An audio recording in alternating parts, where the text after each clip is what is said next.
Captain அவர்கள் மறைந்த தினத்தன்று நான் வெளிநாட்டில் இருந்த காரணத்தினால் வர இயலாமல் போனது. வர இயலாமல் சென்றாலும் அங்கிருந்து இரங்கல் செய்தி அனுப்பியது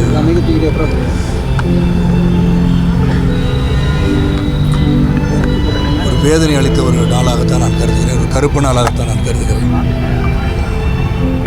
என் வாழ்க்கையில் அந்த வெளிநாடுகள் சொன்னது போல ஒரு மிகப்பெரிய ஒரு சுகமான ஒரு காலகட்டத்தில் அன்பு சகோதரர் விஜயகாந்த் அவர்களை நான் சந்திக்க நேரிட்டது.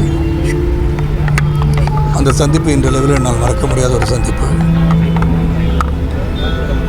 அந்த நேரத்தில் என்னை புலனுரசாணி படத்தில் நடிக்க வைத்து தொடர்ந்து 5 படங்கள் அவருடைய சொந்த தயாரிப்பில் தனது போட்டியாக வந்து விடுவார் என்ற எண்ணமெல்லாம் இல்லாமல் ஒரு கதாநாயகன் அந்தஸ்துக்கு நான் உருவான பிறகும் என்னை வைத்து ராவுத்தர் ஃபிலிம்ஸில் அவர் தயாரிக்க நான் நடித்த தாய்மொழி அதில் ஒரு கெஸ்ட் ரோல் பண்ணி எனக்காக நடித்து கொடுத்தார்.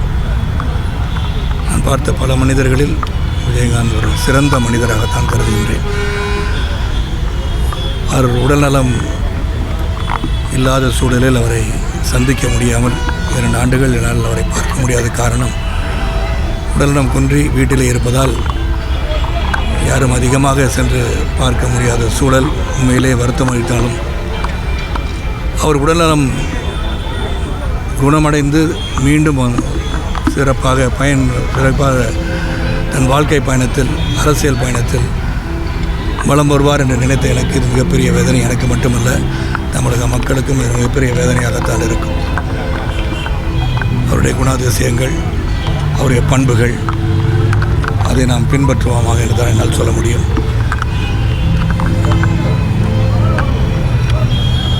அவர் இன்று இல்லை என்பது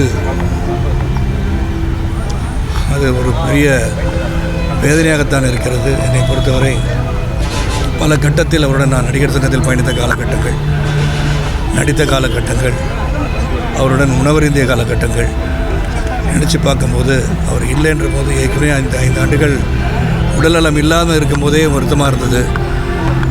அவருடைய வாழ்க்கை பயணத்தின் 40 ஆண்டு கலை விழாவுக்கு என்னை கண்டிப்பாக நீங்கள் வர வேண்டும் என்று அழைத்து நான் அரசியல் ரீதியாக மாறுபட்டு இருந்தாலும் அவர் அழைத்தவுடன் அவர் அருகில் அமர்ந்து அந்த விழாவில் கலந்து கொண்டதை நினைத்து பார்க்கின்றேன். அந்த அளவுக்கு என் மீது மதிப்பும் மரியாதையும் வைத்து ஒரு சகோதரராக என்னை பாவித்த விஜயகாந்த் அவர்கள் என்றும் நம் மனதில் வாழ்ந்து கொண்டிருப்பார்.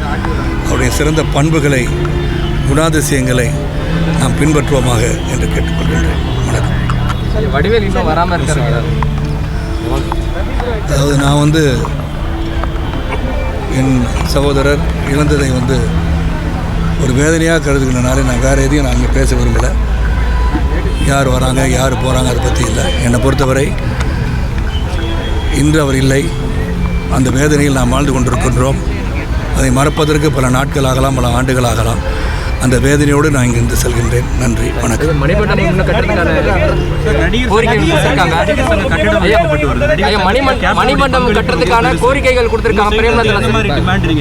நான் இந்த தருணத்தை எந்த ஒரு டிமாண்டும் நான் வைக்கல. என்னென்ன முடிவெடுக்கிறாங்க, எப்படி அவரை சிறப்பு செய்ய வேண்டும் என்பதை அவர்கள் பகிர்ந்து கொள்ளும் போது என்னுடைய கருத்துக்கள் அதில் இருக்கு.